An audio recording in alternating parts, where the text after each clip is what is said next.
Hi, everyone. Hey, welcome to our weekly book study back on the map.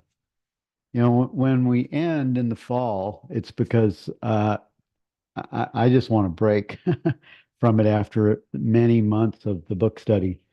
But I also very much look forward to starting the book studies up again. I think I'm going on like 6 or 7 years. It's been a lot of book studies. We've done all of Rupert's books, several of them twice. Uh, a couple of Francis's books, Jean Klein, at least one of his, Atmananda. And now we're working on this one, and this is a different flavor for for me, for us, and coming with the Christian background, I really like having the flavor of something that may be more true, more accurate. And before we get started today, I want to thank Linda Yameen. She's a board member for the Center for Awakening and an awesome friend. I met her in Kansas City, I don't know, years ago when James Twyman and I were going across the country for 2 months with his one-man band, his Brother, Sun, Sister, Moon uh, musical.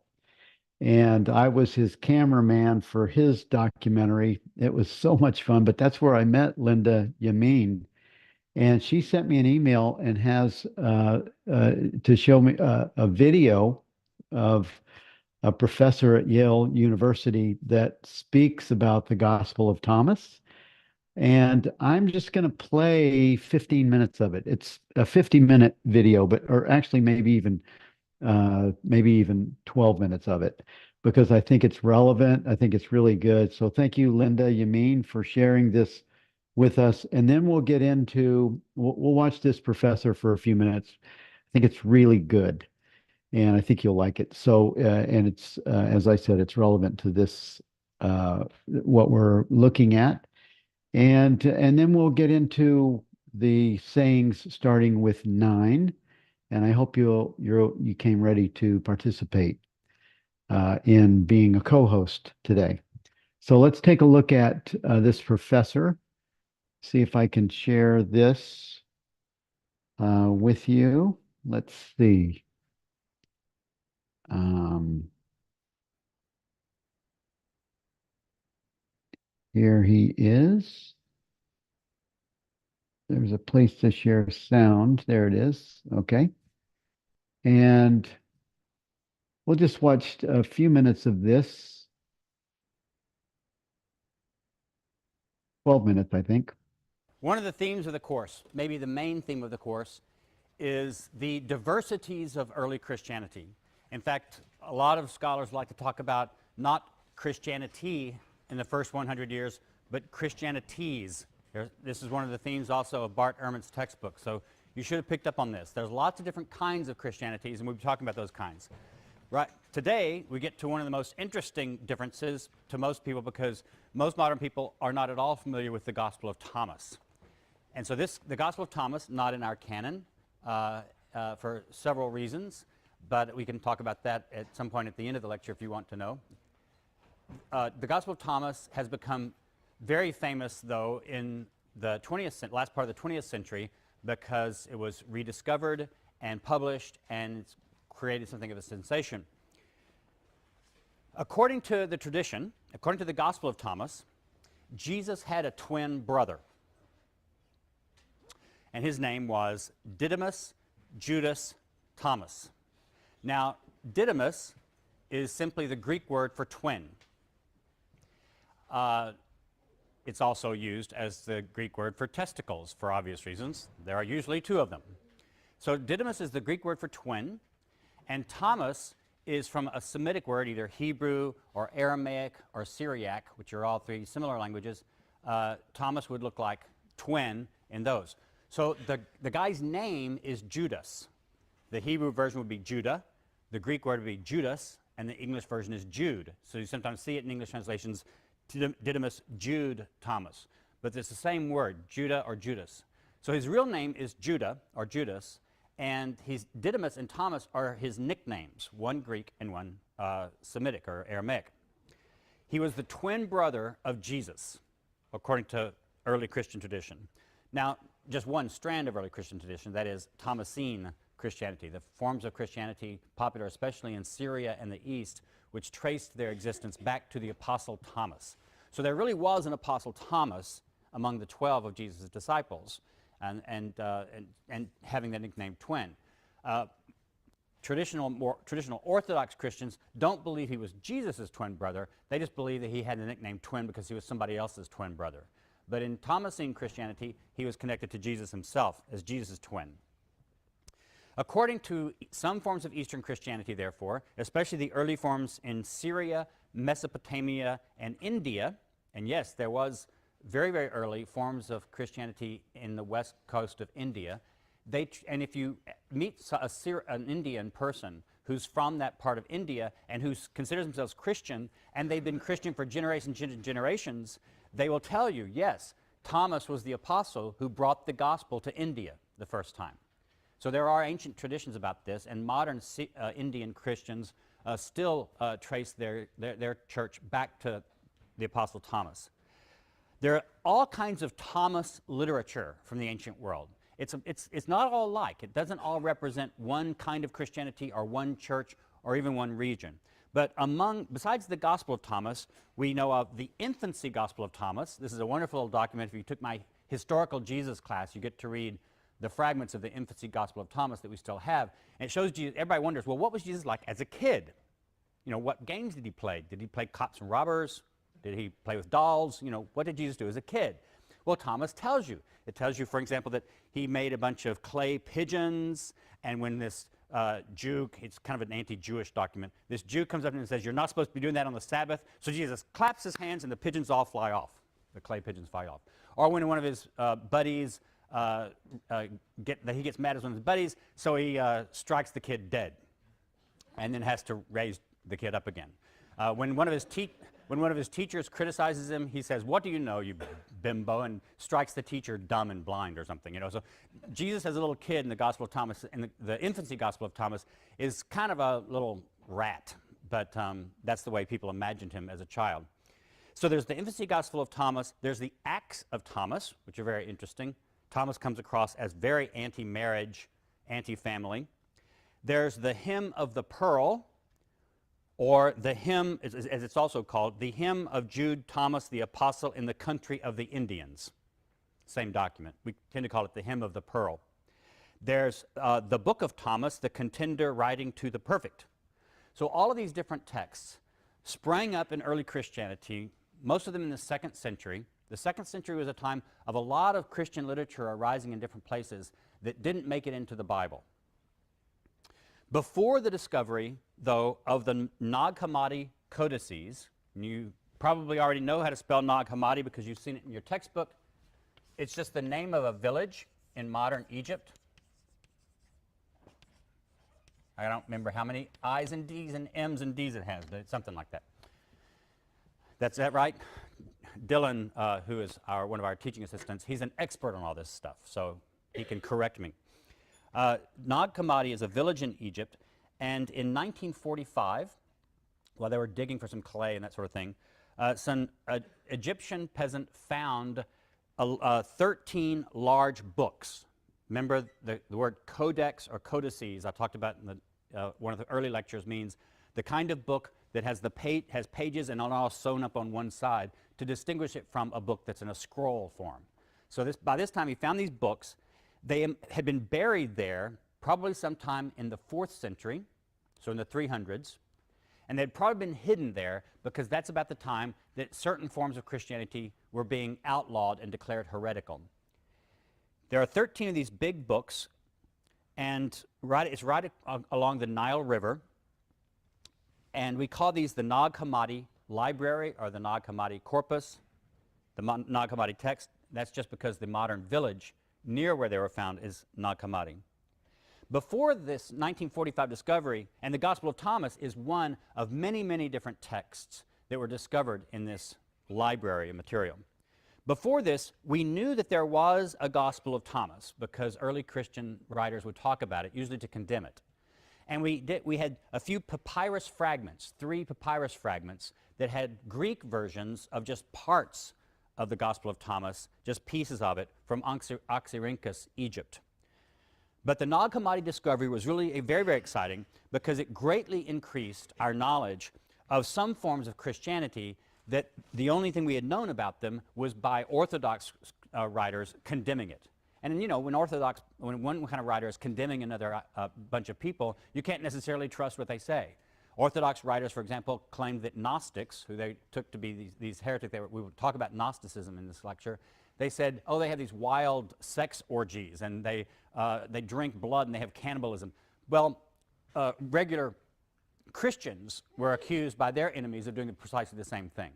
So we don't believe everything, but when we found these Nag Hammadi texts, we had sort of first-hand texts from these people who understood Christianity differently than what would come to be Orthodox Christianity. Now, the modern study of Gnosticism, therefore, has been completely revolutionized by this study because it brought to light a complete version of the Gospel of Thomas, although it was in Coptic translation of the Greek. It was originally written in Greek, translated into Coptic, which is an ancient Egyptian language. But it also brought to light all these other texts, not all by the same people, not all reflecting the same views. Some of them, for example, are just pieces of Plato or parts of the Bible and that sort of thing. These texts, as I said, were the texts we actually have, the Nag Hammadi codices, were written around the time 350, and we know this because the cardboard that was used to bind these things was made out of papyrus fragments and paper fragments that were older. So by dating some of the pieces of paper that were used to make the cardboard that bound these things, we can tell when at least these books were put together. But we think that a lot of these texts were actually written in the 2nd century, and the Gospel of Thomas, most scholars would say, is written before the year 200. Some scholars believe that the Gospel of Thomas goes all the way back to the 1st century and may even be as early as Mark or Q or even earlier. I think probably the majority of scholars don't believe that. I think the majority of us believe that the Gospel of Thomas was probably first written in Greek in the first half of the 2nd century, so between 100 and 150. But we don't really know. It's just a complete guess. Some of the sayings in the Gospel of Thomas look actually older. Bart Ehrman talks about why you would think a saying in one form might be older than a saying in another form. And that's debatable, but some of us, if we just compare the sayings side by side, those in the Gospel of Thomas, to some people would say, well, this looks actually like an older version of this saying of Jesus, or an older version of a parable of Jesus that we find in Matthew or Mark. And so some people have said, even if the Gospel of Thomas itself comes from the 2nd century, it may well contain what are more ancient versions of sayings of Jesus. This is why when people do historical Jesus research, that is, trying to figure out from the multiple Gospels that we have, what did the historical Jesus really say and really do, historically determined, people will use the Gospel of Thomas sometimes to say, well, this is actually more likely what Jesus actually, close to what Jesus actually said, and the canonical Gospel writers have edited it up a bit. So it's very debatable about that, but that's part of the value of the Gospel of Thomas, is that for a lot of scholars, we believe it takes us back at least to close to the time of Jesus in some of its sayings, but not necessarily in all of its sayings. There are 114 sayings, as you by now know, in the Gospel of Thomas, and as I said last time, scholars like to use 2-bit words when 1-bit words would do just as well. So instead of calling these sayings, you will often see them called logia. That's the plural. Logion is the singular. Logion is just Greek for a saying. So logia is just Greek for sayings. So I thought that was, thank you, Linda, for that video. And I thought it was interesting because it gives some background on the Gospels, the many Gospels of Thomas. And I didn't know he had a twin. It also caused me to write Cameron and just ask him a few questions. And maybe he'll come back and visit us again. But I asked him who was Thomas, if he knows. What his thoughts were on the on saying 12 that has no commentary. And so it'd be interesting to see if he what he thinks about that. And so here we are. We're looking at sayings 9 to whatever 15 or so today. We'll see how far we go. And as I said, if anyone is interested in sharing their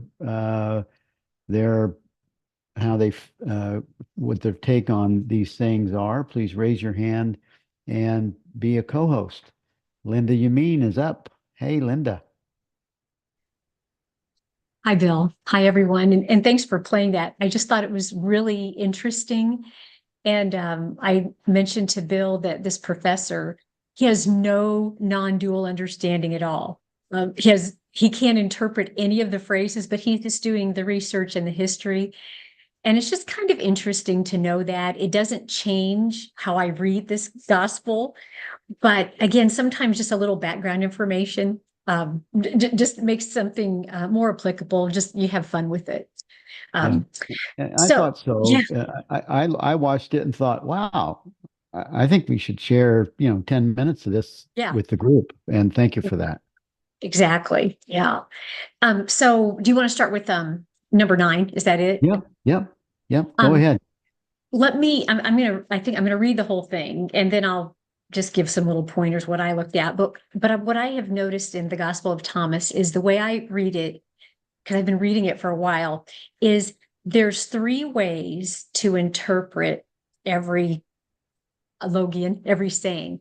And one is kind of like a historical way, like why did he use the word fisherman? And that relates to history. Like he didn't say there were industry workers. He used the word fisherman because people could relate to the word fisherman. And so that's kind of one level of interpretation. And then the next level is what do these words metaphorically stand for? Like, the lion last week kind of stood for man and the animal instinct. So a little bit of metaphorical. And then the third way that I interpret it is to really just go non-dual. Like, what is the real deep meaning that almost doesn't even make sense, right? Like, you can't really get it from the words, it's more intuitive. And some of the sayings lend themselves to a really, really deep meaning. You can hear it. And then others are just a little more surface. So that's how I kind of go about figuring out and just playing with these phrases. So let me read saying 9. So Jesus said, "Now the sower went out, took a handful of seeds and scattered them. Some fell on the road. The birds came and gathered them up. Others fell on the rock, did not take root in the soil, and did not produce ears. And others fell on thorns. They choked the seeds and worms ate them. And others fell on the good soil and it produced good fruit. It bore 60 per measure and 120 per measure."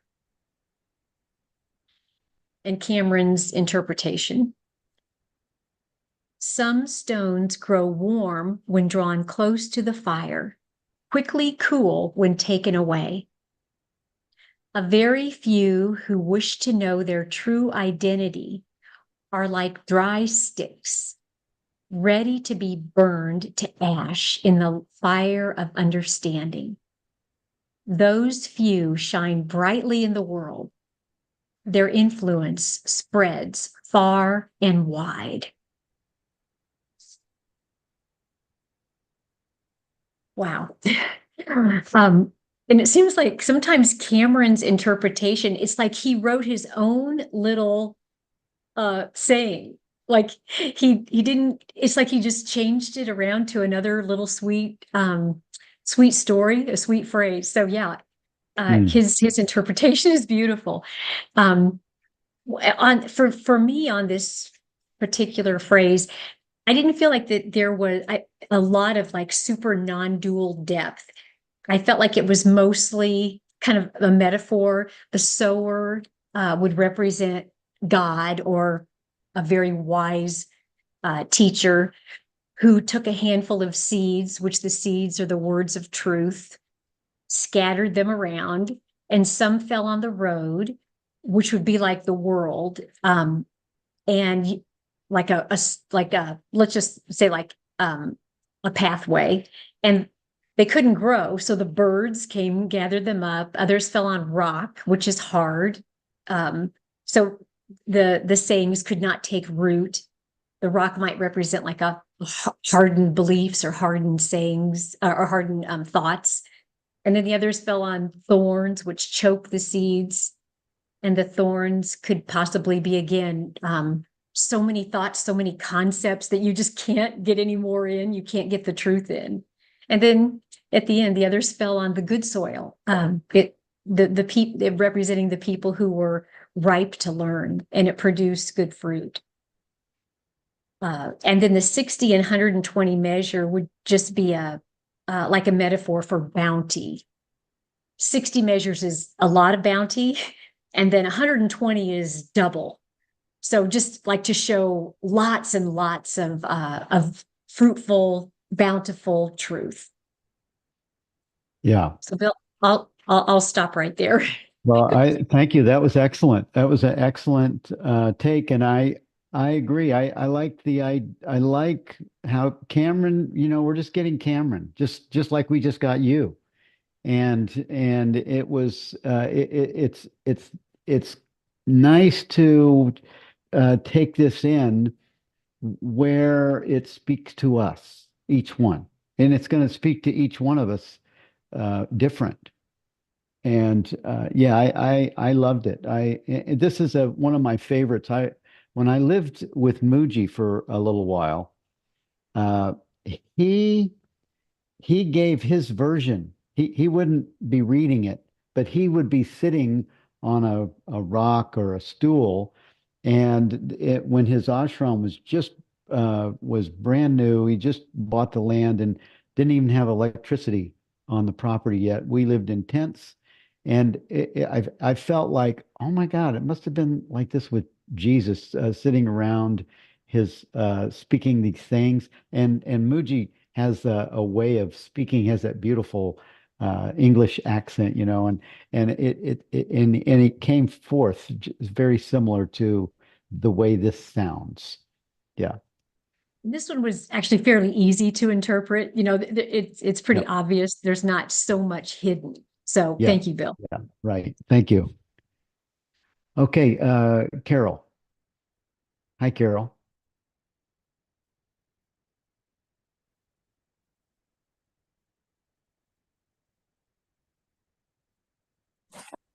Hi. You found it. Yeah, I really loved this one. Um, and it just more serendipity coming along when this mind has been pondering randomness versus will. And it just, when I was reading it, just how the sower went out, took a handful of seeds and scattered them. And it just seems like there's just scattering. And it made me think of let the chips fall where they may. And there's just all of consciousness, all of these dream characters just are a product of the universe, of everything. Everything is a product of everything.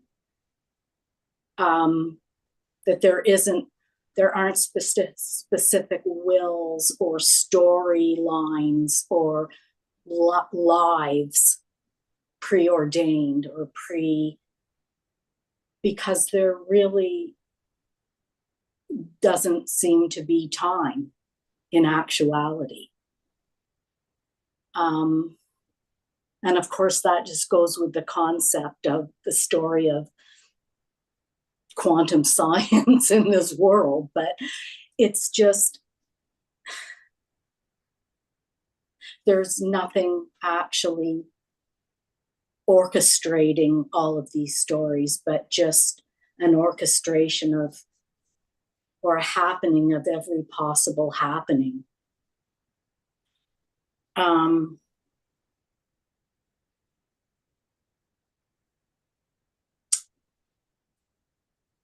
Just looking here at what I wrote when I first read this. Yeah, like, could there be a constant interchangeable happening? Like in one of our classes in Evolve, someone was speaking about the kaleidoscope concept. And I remember thinking about that many years back in a book that I read. And it's just, that seems to be the story that makes most sense that's happening here now. Of course, I'm sure it will change, but there doesn't really need to be an unfolding of will or what is supposed to be. It's just maybe just all random apparent manifestation. Well, this is a little bit off topic, but you're bringing it up, so I'm going to just ask. Uh, you've heard the phrase "the script is written." Yeah. How does Mm-hmm. that? Well, I think all of these, for me, all of these beautiful wisdom teachings, religions, all of these they're all the one's guru. They're all stories that are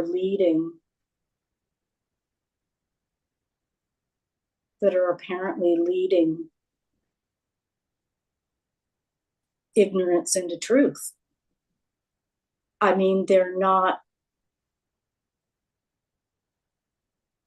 part of the dream.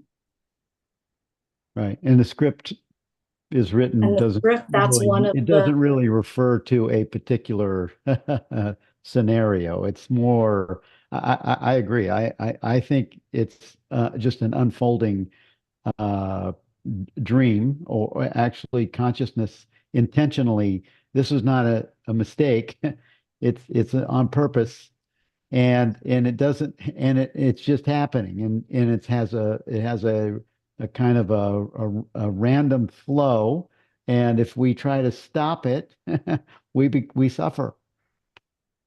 and we can't eat that as part of it too. That is part of Yes, right. the manifestation. All of it is, but in reality,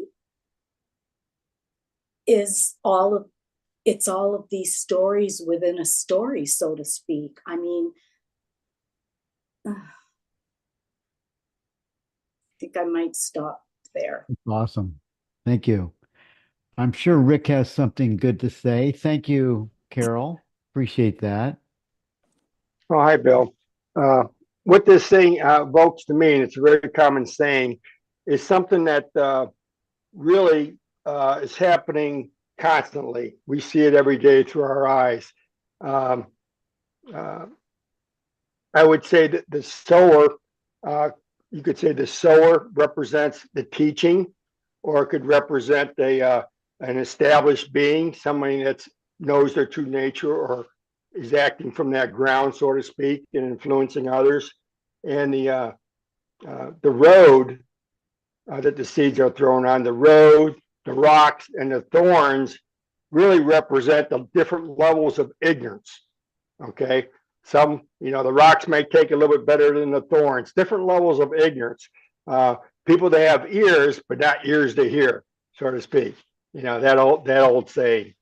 And the fertile ground, the good soil, represents and I hate to use the word individuals, but I'll say it represents that sincere, authentic interest in the message, that interest, that earnestness. Okay, that's good soil. Okay, um, that's really the good soil is the interest. And the bore, far as what it bores, unimaginable results. You can't possibly imagine. Okay, it's impossible. Uh, Kind of reminds me of I heard once in California we have these fire seasons all the time. If you drive down the road during fire seasons on a hot day and start throwing matches out the window, you never know which one's going to like light up. Most won't, but here and there, poof. And it's the same thing with the teaching. You're going to hit rocks and you know uh, roads and thorns. That's just different levels of ignorance. But occasionally, land on fertile ground, someone that's interested, and then it's like, it goes viral, so to speak. Yeah. Yeah. That's it. Thank you. Thank you, Rick. Yeah, what I have noticed is that one of the ingredients that makes one ripe, and and you can find 5 or 10 people that seem to have that same desire. I think one of the things that makes someone ripe and ready to to be available for good soil is their desire. But you can find 5 people have that intensity of desire, and it doesn't they don't light. All 5 of them don't light. Why?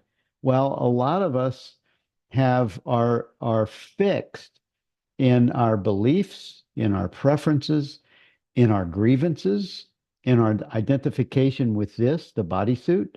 So we all have different hang-ups, things that we're deeply addicted to, the identification as the person, as a body mind. And it's because of those different limitations, those identifications that we have, that one may have the same intensity of desire.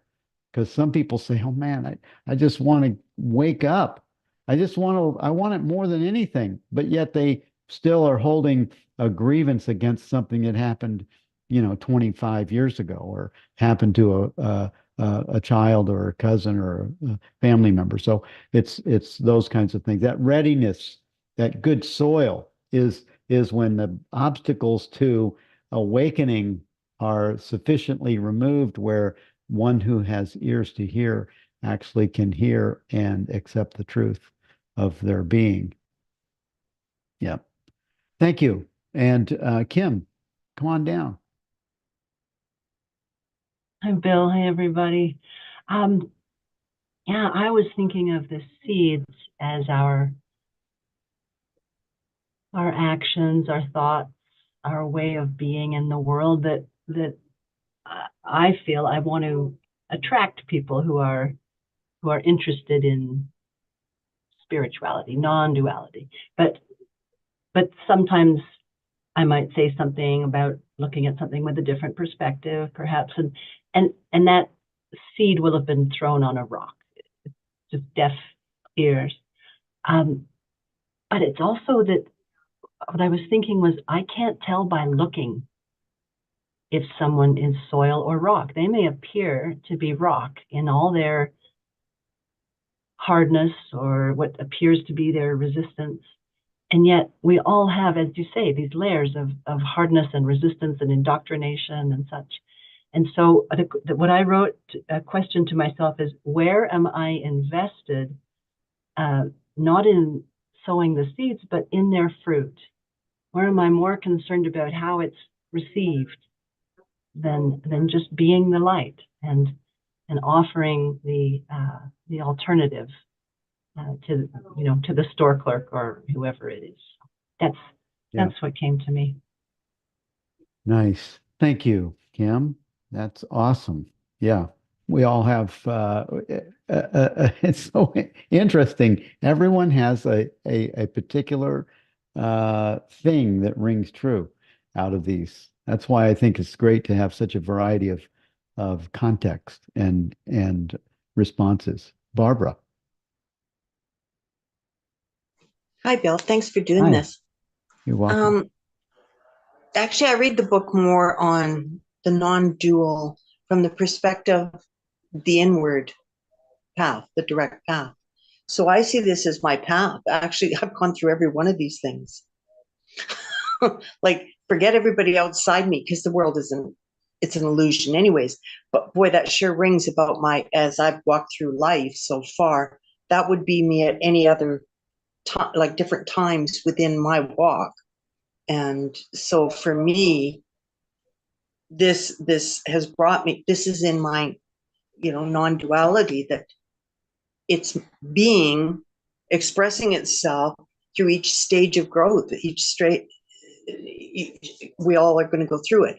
Because the way, if I look outside as a Christian, then I would take this, I would be looking at other people and measuring it against where I am at, which to me would make no sense, because that's just the illusional part of my path. So for me, this directly talks to me about really where it took me. I had thorns. I choked out different other people, other things I've heard through life. It's taken me time to go through each one of these ignorant stages of ignorance, to finally flourish. That's how I see it. But Yeah, yeah, you're right. It is a progressive. So some people skip the rocks, and they go. Some people get stuck. A lot of people, and Jesus had parables like this too. That when he first invited them to stop what they're doing and follow me. It's similar to well, are you too busy in your business? Are you too busy with your children? Are you too busy with your house chores and things to get ahead? Are you too busy for that to follow the truth? And a lot of people get hung up there because they really prefer to stay with that and that creates all kinds of like crazy, people like Buddha did leave his family. Moses did leave his family, and that was a calling. And some people are called to do that, and called in the world's sense are called crazy for doing it. And but they that was their chance, and they passed on it. There'll be another chance for them. They're not guilty for it, for staying, and they're not guilty for leaving. It's just everyone has to follow their own pull, as some of the great sages all did. Ramana did that. He left it, he said, I gotta go to Aranashala. So yeah. And thank you for that. I know that this is your this is like old school for you. It looks like your book is kind of worn out too. Thank you, Barbara. Hi, Sandra. Hello.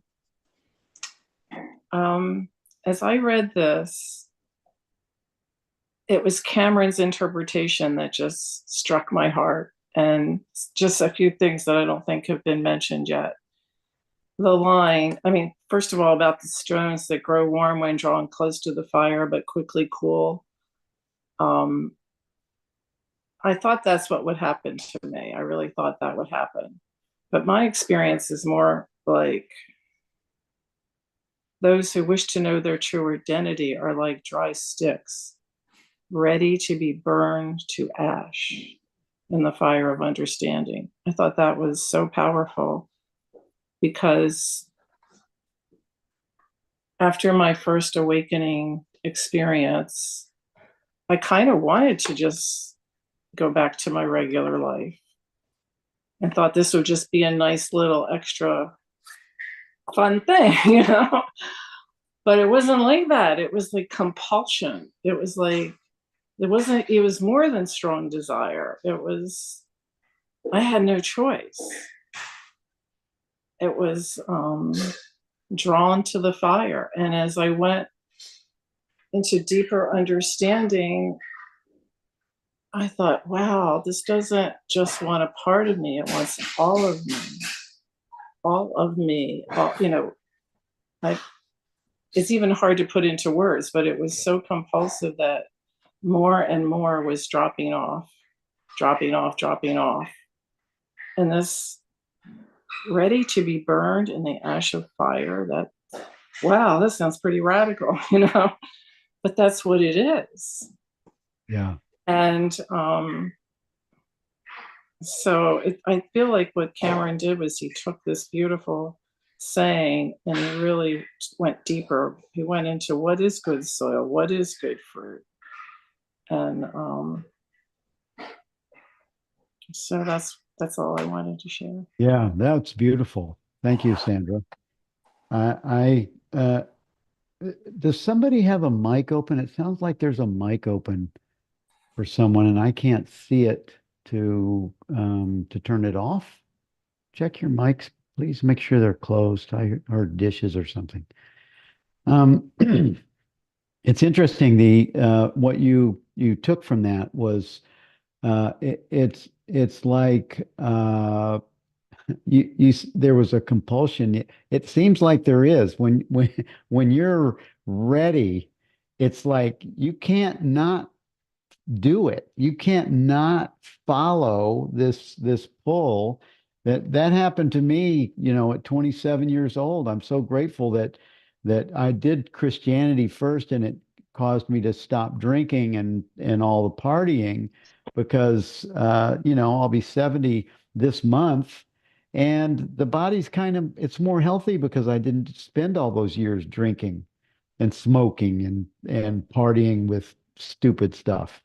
So, but it was because I was so compelled to know what this guy Jesus was all about. And then I never stopped when I found out Christianity was bogus.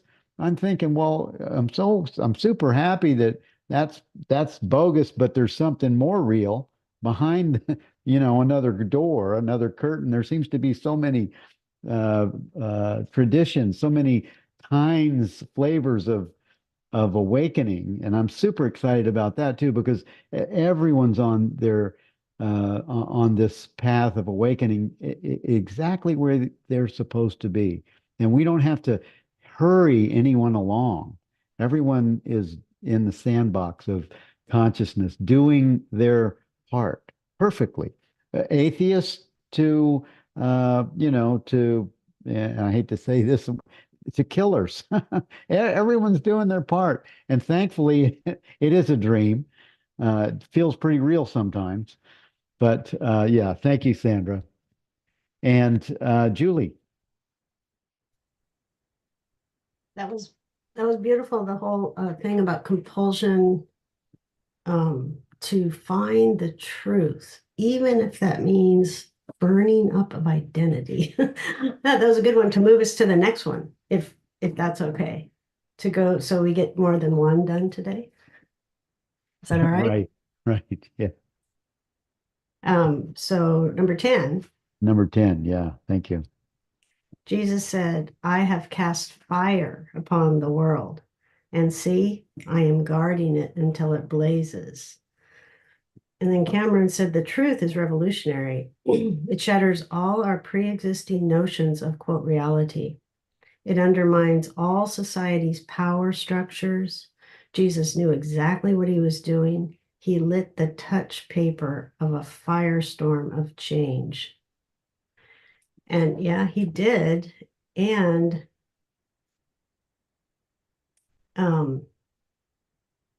if we follow the non-dual concept of how to read this, casting fire upon the world means seeing that the world is not the way we see it. It's not actually a world. It's consciousness. It's a dream. And if that message is understood by enough people, that all of societies change and we see what we're doing to each other and to the earth, I think that's really the only way to save the world. Personally, I don't think it's possible to save an illusionary world, but I think we can save it enough to hopefully awaken, allow enough. Well, time doesn't exist, so I don't quite know how to say this. To allow enough to occur that consciousness will fully wake up. Like not just little parts of it poking out. I kind of see it like a paper, or not paper, but some kind of a burlap bag turning itself inside out slowly, one little fiber at a time. And it's going to take a significant number of those fibers to push the whole thing inside out and save the world. That's kind of the way I read the first part of this. Yeah. Yeah. Well, I would, I mean, we don't need to save the world. The only world we need to save is our own.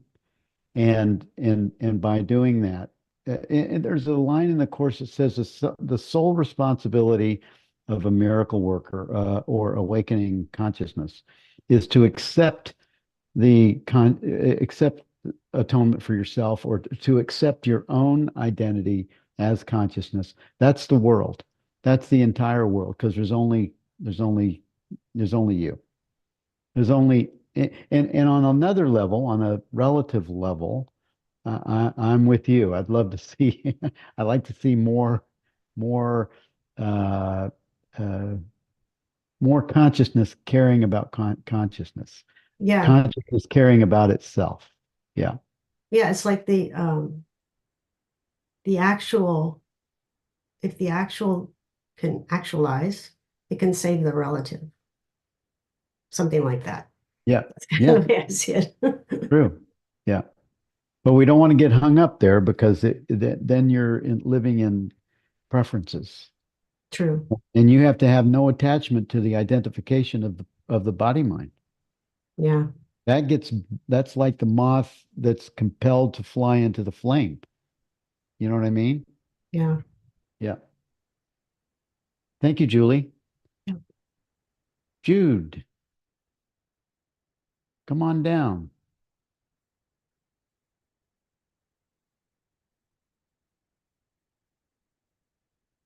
You have your hand up? You want to read? No video for Jude. She often doesn't have a video. Okay. So evidently your mic's not working. Jude, DR, Diane. Oh, hi. Sorry, I Oh, was there on you a, are. I was on a call. Oh, Here, wait okay. a second. Where's the volume? There's my We volume. Can you hear we me hear now? you. Yeah, we There. hear you. Yes, I just took a call. I'm sorry. I didn't hear you call on me. The We I beg your pardon? You had your hand up. I don't know what it was for. It was a few minutes ago. Right, just for most of what I was thinking about this teaching was what's already been mentioned. And but the words fell on didn't escape me, and how very few produce good fruit. The idea that the truth is actually the sower, and that the teacher and the teachings are the seeds.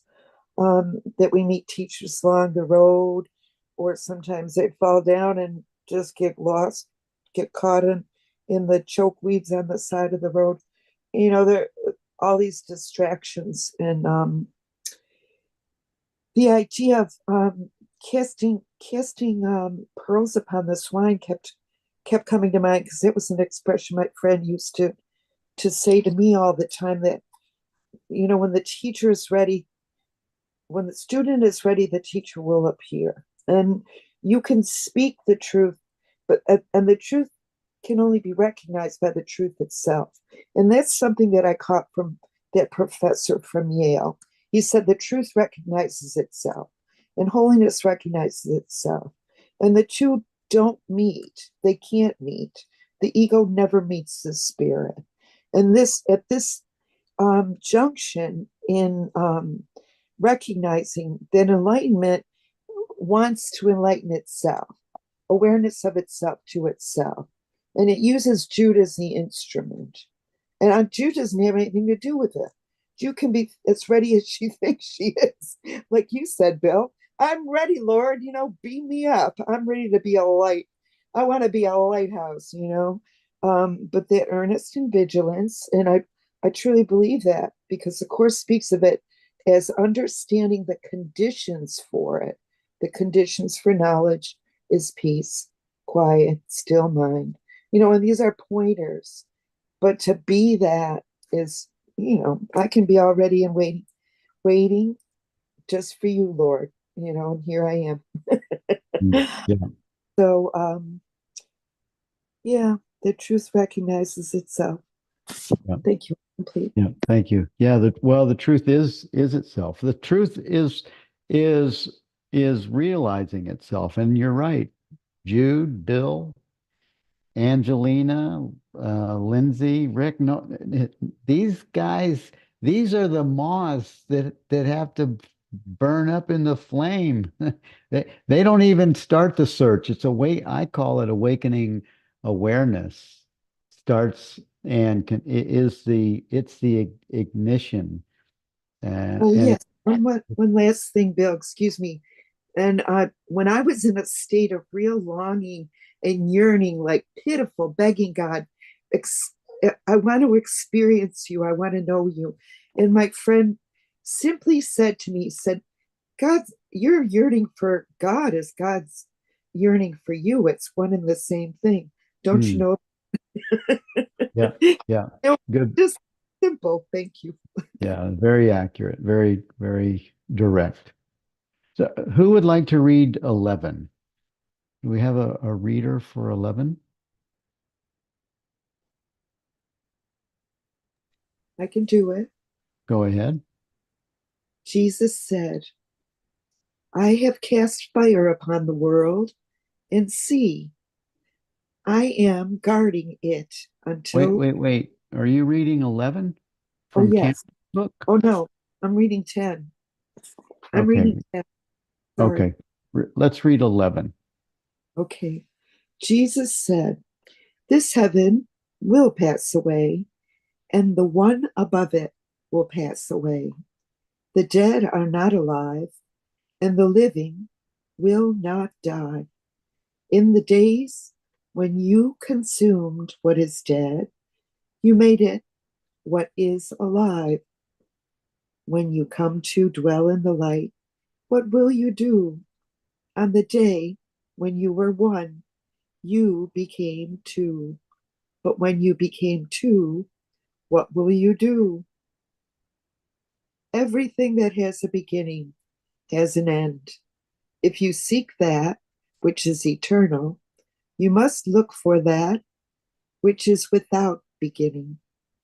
Those who are in ignorance, dead to the truth, know death.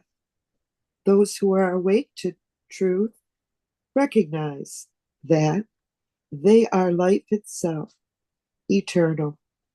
For them, death does not exist.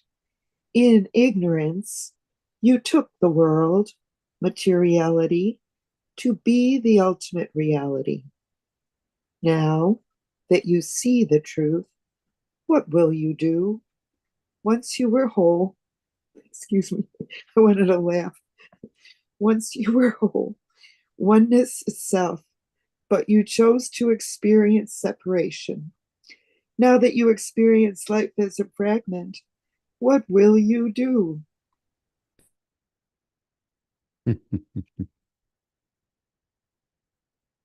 Yeah, this to me is a contemplative kind of a saying that is inviting. It's almost like Ramana Maharshi's number one self-inquiry. Who am I? It's not really a question, it's an investigation. And I feel like this saying is more of an invitation to investigate and contemplate. And thank you. Thank you, Jude. Rick, what say you? Yeah, I agree with you, Bill. It's there's a lot here, and I don't want to repeat what the author said, but I would say, he mentions heaven will pass away, and the heaven above that will pass away. I think he's referring to heaven being heaven of mind, the images, the ideas we cherish, that passes away, and the divided mind. And in the end, even the undivided mind passes away. Just a comment about that. But he asks a question about what will you do. What will you do? And he equates that to, what will you do when you understand your true nature, basically. First, he says, first you were nothing. Okay, there's just one. And then there was the 10,000 things. There were two, so to speak. And he says, what will you do when you realize your true nature? And I think this isn't really a question to be answered, because it can't be answered. I think it's just a question, like you said, to contemplate. What is my true nature in relation to ignorance, what I thought it was? Because what you will do, you can't say. I mean, the mind can have some ideas, but right action comes out of freedom. It's a question about freedom itself. This saying is in many ways about freedom. Freedom, right action comes up, it's spontaneous. You don't know how it will manifest. You might have ideas about it and so forth, but it comes out of, it's not an individual action. So there is a lot to contemplate here. There really is. Yeah. What's interesting is the mind, it has to step aside in order for the truth to step forward, to reveal and to be. Yes. Step aside. It has to, submit, so to speak. So contemplation almost is is almost a mechanism that consciousness uses for shifting. Yes. Yeah, contemplation. Yeah. It's a beautiful word, contemplation, because it's not like studying. The material can't be learned. Learning is of the mind, as we know. But contemplation is something that's not learned. It's almost like a deep listening of a sort. Something that's inspired. Very interesting saying, though. I think it's about freedom in the end, because he keeps asking, what will you do? You don't know what you'll do.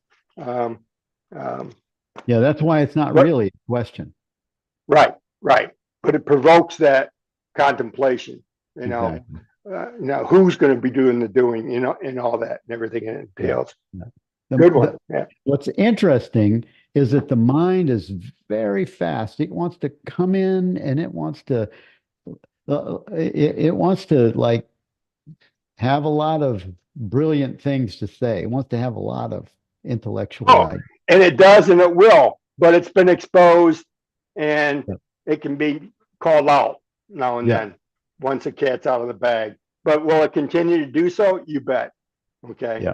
For the rest of, it's a life sentence forever, noticing that tendency. Thanks, Bill. Thank you. Well, we are on 13, and we'll end here because it's 12:59. We'll just stop right there for those that have given yourselves exactly 1 hour. Thank you for letting me play that video. I used up some of the time. We would have been probably covered 2 more sayings, but we'll pick up on 13 next week. And you all have an awesome week.